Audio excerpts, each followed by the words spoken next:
Hello and welcome back. आप सभी जानते हैं कि पिछले हफ्ते एक इम्पॉर्टेंट न्यूज़ आइटम था जिसमें गवर्नमेंट ऑफ इंडिया ने एक प्रपोज़ल पेश किया प्राइवेट सेक्टर को न्यूक्लियर पावर जनरेशन में लाने का शांति बिल के थ्रू। अब बहुत सारे बच्चे इस मोमेंट पर शांति बिल के फीचर्स को लेकर रट रहे हैं, बिल के प्रोविजंस को रट रहे हैं एज इफ़ कि यूपीएससी प्रीलिम्स में इसी चीज़ को लेकर क्वेश्चन बनाने वाली है। पर क्वेश्चन यहाँ पर ये उठता है कि यहाँ पर जो बैकवर्ड लिंकेजेस थे, जब आपने शांति बिल और उसके प्रोविजंस को पढ़ा तो क्या आपके दिमाग में वो बैकवर्ड लिंकेजेस आए? केस इन पॉइंट, हिस्ट्री में अगर मैं बात करूँ तो आपको पता है कि वैशेषिका फिलॉसफी जो है कनाडा की, उसमें सबसे बड़ी चर्चा की गई थी कि मैटर जो है it is composed as indivisible atoms, अणु। और यहाँ पर स्टार्ट होती है इंडिया की वैशेषिका फिलॉसफी के through first foundation of atomic thinking. क्या आपके दिमाग में instantly Vaisheshika philosophy of Kanada उस समय क्लिक करी? क्योंकि Shanti bill, atomic thinking, atomic energy, और यहाँ पर कि matter is composed of indivisible atoms, अणु। अगर ये आपके दिमाग में नहीं आया तो प्रीलिम से आप एक क्वेश्चन में पीछे हो गए।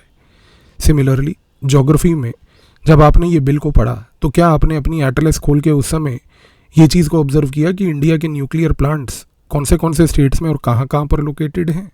क्या आपने ये देखने की कोशिश करी कि न्यूक्लियर प्लांट्स हमारे सारे जो हैं कोस्टल एरियाज़ के आसपास ही क्यों हैं? क्या आपने उसी समय जब शांति बिल पढ़ा आपने अपने ज्योग्राफी के नोट्स उठा के ये यूरेनियम, थोरियम और ख़ास करके जो पूरा का पूरा प्लूटोनियम है, इसके बारे में, इनके कॉन्सेंट्रेशंस को लेकर आपने एक मैप को विजुअलाइज किया? नहीं किया, आपने क्वेश्चन छोड़ दिया। पॉलिटी में क्या आपने इस चीज़ को पढ़ने की कोशिश करी कि एटॉमिक एनर्जी 7th शेड्यूल के लिस्ट में, यूनियन लिस्ट के अंदर कौन से आइटम नंबर पर है? क्योंकि क्वेश्चन पॉलिटी में शांति बिल को लेकर, शांति बिल के प्रोविजंस में नहीं, एटॉमिक एनर्जी 7th शेड्यूल के कौन से लिस्ट में कौन से नंबर पर है, इस पे आएगा। इतना बेसिक फंडामेंटल क्वेश्चन कि आप शांति बिल के फीचर रटते रह जाएंगे और यूपीएससी आपके पैरों तले ज़मीन खींच के ले जाएगा। सिमिलरली इंटरनेशनल रिलेशंस में क्या आपके दिमाग में उस समय ये क्लिक किया कि current affairs of international importance के नाम पर यूपीएससी मुझसे CLNDA एक्ट जो है, civilian liability for nuclear damages act, इसके ऊपर क्वेश्चन पूछेगी?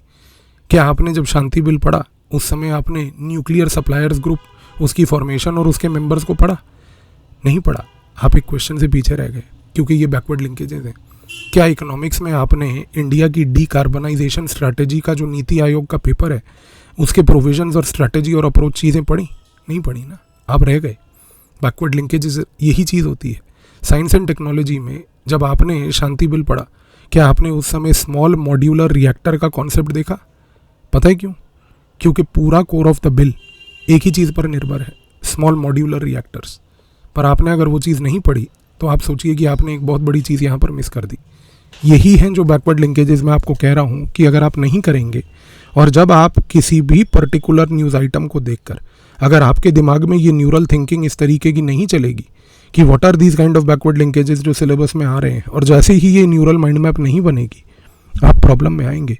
क्योंकि ये प्रॉब्लम आपको अफेक्ट करेगी इस रीज़न से कि आप समझ नहीं पाएंगे कि आपके शांति बिल के अंदर से 2 क्वेश्चन प्रीलिम्स में जो आए वो कैसे निकल गए, क्योंकि आप तो बिल के फीचर्स रट रहे थे। जो मेरे से बच्चे करंट अफेयर्स पढ़ रहे हैं उनको घबराने की आवश्यकता नहीं। आपको ये सारे बैकवर्ड लिंकेजेस क्लास में मैं कराऊंगा जनवरी के महीने में, तो आपको वरी नहीं करना, क्योंकि आपके प्रीलिम में इस बार 40 क्वेश्चंस जो होंगे वो बैकवर्ड लिंकेज के क्लास से ही होने वाले हैं, जैसे लास्ट ईयर भी थे। Thank you.